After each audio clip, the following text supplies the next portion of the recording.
Mission वाली theme आज गजब कर रही है, लेकिन अब मैं जरा मार्केट बिग वॉइसेस की तरफ बढ़ रहा हूं और goindiastocks.com के फाउंडर राकेश अरोड़ा सर आज हमारे साथ। Arora sir hi, good morning. Good morning. Arora sir 75 या 100 शाम को? 75। 75? मेरे हिसाब से तो 95% तो 75 ही है। हाँ। 5% 100 का चांस बन रहा है, बट जिस तरह से मार्केट पोजीशन हो रही है मुझे लगता है 75 ही आने वाला है। और तो मार्केट ने ये कहा भी जा रहा है कि ग्लोबली 75 को डाइजेस्ट कर रखा है। 100 एक निगेटिव सरप्राइज स्प्रिंग करेगा या जिस तरह का मोमेंटम बना हुआ है will take it in our stride, कोई ज्यादा फर्क नहीं पड़ेगा 100 भी आ गया तो? देखिए, ऐसा है कि मार्केट्स काफी बेयरिश है यूएस के, और पिछले हफ्ते काफी गिरावट आई है, तो काफी हद तक आई थिंक डिस्काउंटेड है। 75 है या 100 है, उससे इतना फर्क नहीं पड़ेगा जितना कि कितना ऊपर तक जाएगा, मतलब 4.5 तक जाएगा या 4.75 तक जाएगा, तो उतना ही है। तो उसके बारे में जो कमेंट्री आएगी वो आई थिंक ज्यादा इंपॉर्टेंट होगी। एंड मुझे लगता है कि जिस तरह से अभी एक्सपेक्टेशन थोड़ी कम हो गई है, पहले 2023 में रेट कट की एक्सपेक्टेशन बन गई थी, अभी वो एक्सपेक्टेशन काफी कम हो गई है। तो मुझे लगता है कि अधिकतर जो यूएस फेड की जो पॉलिसी में चेंजेस आ सकते हैं वो मार्केट में बिल्ट इन है। यहाँ से कोई ऐसा बड़ा सेल ऑफ ऐसा मुझे दिख नहीं।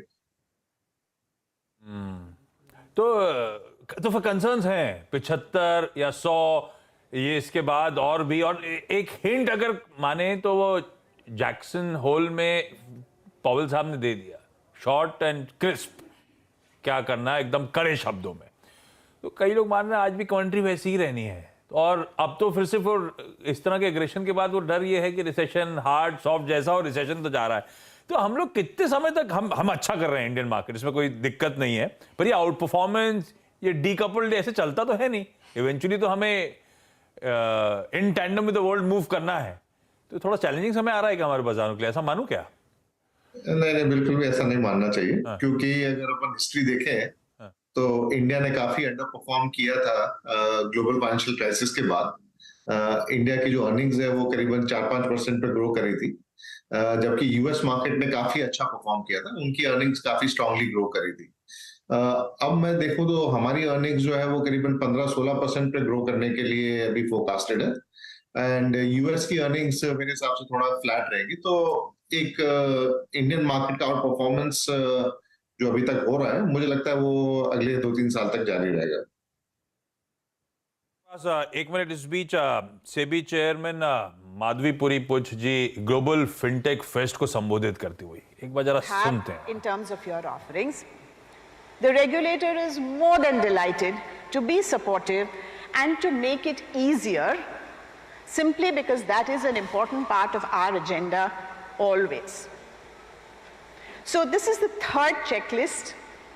If your business model facilitates financial inclusion, then to that extent that you have those citizens within your fold, the regulator is bound to be very supportive. It will be a sustainable business model.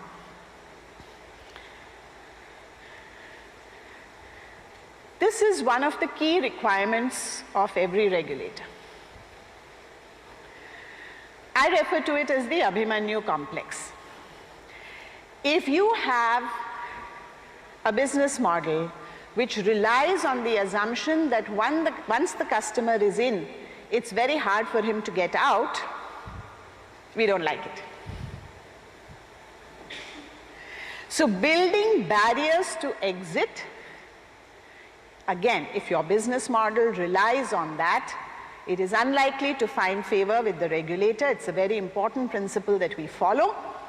And therefore, as I said, when the regulator shows up, you will be vulnerable to regulatory risk, because the regulator will say a person who has ease of entering has a right for ease of exit. If you make it hard for तो him फिनटेक्स पे regulator का role ma'am mention करती हुई। और चलिए Rakesh sir, sorry थोड़ा deviation के साथ आ रहा हूं, आप आए और कमोडिटीज की बात ना हो, और आज मेटल नहीं है, आज सीमेंट। पहले क्या व्यू बन रहा है सर? वैल्यूएशन स्ट्रेच थे तो शायद और ज्यादा स्ट्रेच नजर आ रहे होंगे जिसको लोग स्ट्रेच थे पहले। अब ये एक तो अंबुजा पे पहले आपका व्यू, अल्ट्राटेक वर्सेस अंबुजा पे आपका व्यू, और आप लोग सीमेंट अब इस अच्छे खबरों के बीच तमाम जो अपडेट्स आ रहे हैं अच्छे मोमेंटम के बीच आप अभी भी एक्यूमुलेट कर रहे हो, आप लोग का व्यू क्या है? और कर रहे हो तो गो इंडिया स्टॉक्स किस स्टॉक पे बुलिश है? ओके, देखिए सीमेंट सेक्टर पे हम काफी टाइम से बुलिश थे, और बुलिश होने का कारण ये था कि जो जिस तरह से कॉस्ट बढ़ी थी, कोयले की कॉस्ट, डीजल की कॉस्ट जो करीबन 30% सीमेंट बनाने की कॉस्ट होती है, कोयला और डीजल, उसकी कॉस्ट काफी ज्यादा बढ़ गई थी। और इसके मद्देनजर सीमेंट कंपनीज ने काफी प्राइस हाइक लिया था, बट जितना लेना चाहिए था उतना नहीं ले पाई थी क्योंकि गवर्नमेंट का काफी दबाव था। अभी सीजन चेंज हो रहा है, बिजी सीजन हम जा रहे हैं, तो वापस से आप देखेंगे कि सीमेंट प्राइस हाइक की खबरें आ रही हैं, और गवर्नमेंट भी थोड़ा अभी नरम हो गई क्योंकि इन्फ्लेशन बढ़ना रुक गया है, तो इसलिए गवर्नमेंट का भी उतना दबाव नहीं है। तो अगर मैं पिछले 25 साल की हिस्ट्री देखूं, तो जब भी इस तरह का कॉस्ट प्रेशर आता है, सीमेंट प्राइसेस एक हायर लेवल पे जाके रीसेट हो जाती हैं। तो अभी पिछले 7-8 साल में करीबन 360 रुपए पर बैग के आसपास चल रहा था ऑल इंडिया एवरेज। तो अब मुझे लगता है कि करीबन 400 रुपया प्लस चलने वाला है अगले 5-7 साल के। तो जो सीमेंट कंपनीज 1000-1100 रुपए पर टन बना रही थी पिछले 5-7 साल से, वो मुझे लगता है कि 1400 से 1500 रुपए पर टन बनाएगी। तो इसके मद्देनजर हम लोग काफी बुलिश थे सीमेंट सेक्टर को लेके। Q2 का रिजल्ट थोड़ा वीक आ सकता है, Q3 का भी हो सकता है थोड़ा वीक हो, बट मुझे लगता है कि मार्केट उसके आगे देख रहा है पहले से ही, और अगर कोई डिप आएगा तो वो एक बाइंग अपॉर्चुनिटी होगी। अब आते हैं जो अडानी ने डील करी अंबुजा को लेके। काफी बुलिश है हम लोग अंबुजा सीमेंट के प्रोस्पेक्ट्स को लेके, क्योंकि आप अगर अडानी जी का जो उन्होंने स्पीच दिया है उस पर गौर करें तो उन्होंने दो चीज के बारे में बात करी। एक तो वो वॉल्यूम लीडरशिप लेना चाहते हैं जिसपे सबकी फोकस है, दूसरा है कि वो कह रहे हैं कि मोस्ट प्रॉफिटेबल सीमेंट कंपनी। अब ये एक बहुत बड़ी चीज है। अभी तक जो लीडरशिप है सीमेंट कंपनीज में प्रॉफिटेबिलिटी में, वो श्री सीमेंट ने ली हुई थी। श्री सीमेंट 1400-1500 रुपए पर टन बना रहा था, जबकि अल्ट्राटेक और अंबुजा और ये 1000-1100 रुपए बना रहे थे। मुझे लगता है कि जिस तरह की कैपेबिलिटी अडानी लेके आता है, अंबुजा की प्रॉफिटेबिलिटी श्री के बराबर होके या ऊपर भी जाने की उम्मीद है। तो एक तरफ से आप वॉल्यूम लीडरशिप की बात कर रहे हैं, एक तरफ से आप कॉस्ट लीडरशिप की बात कर रहे हैं, तो अंबुजा के लिए अगले 5-7 साल मुझे लगता है कि काफी स्ट्रॉन्ग जाने वाले हैं। और जो डी रेटिंग हुई है अंबुजा की एज कंपेयर टू श्री, वो मुझे लगता है कि नैरो डाउन हो जाएगी। तो आज की तारीख में भी अगर मैं देखूं, अंबुजा सीमेंट श्री सीमेंट के बराबर या थोड़ा सस्ता ही है, महंगा नहीं है। तो मुझे लगता है कि अभी अंबुजा में जिस तरह से एग्जीक्यूशन होगा उस हिसाब से और तेजी बनी रहेगी। और जैसा कि मैंने कहा कि सीमेंट जनरली मैं बुलिश हूँ, तो अगर अपन अल्ट्राटेक वगैरह देखते हैं तो पिछले जो 5 साल का जो उनका एवरेज है, करीबन 19-20 टाइम ईवी/बिटा पे वो ट्रेड किए हैं।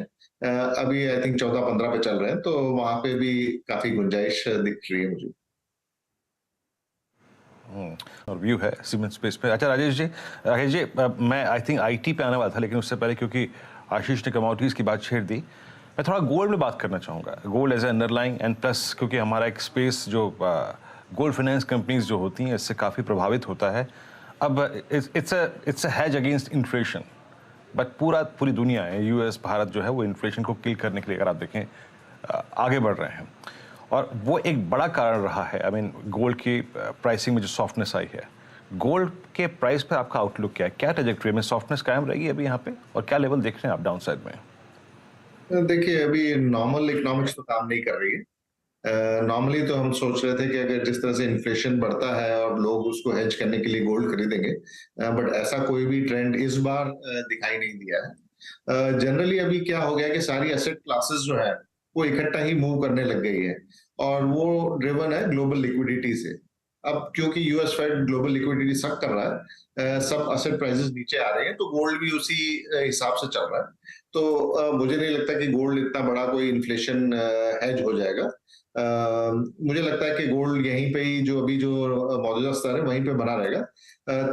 थोड़ी सीजनल पिकअप आ सकती है, क्योंकि जैसे हम ये श्राद्ध सीजन खत्म होता है, इंडिया में थोड़ी बाइंग होती है फेस्टिवल्स को लेके, और फिर मैरिज सीजन भी आ जाएगा विंटर का, तो थोड़ी बहुत तेजी आ सकती है, बट कोई बहुत ज्यादा यहाँ से चेंज आ जाएगा ऐसा लग नहीं रहा। गो इंडिया स्टॉक्स का शायद लोगो है, ये लोगो क्या है? ये बुल है और बुल के दोनों कानों में झुमके लगे हैं।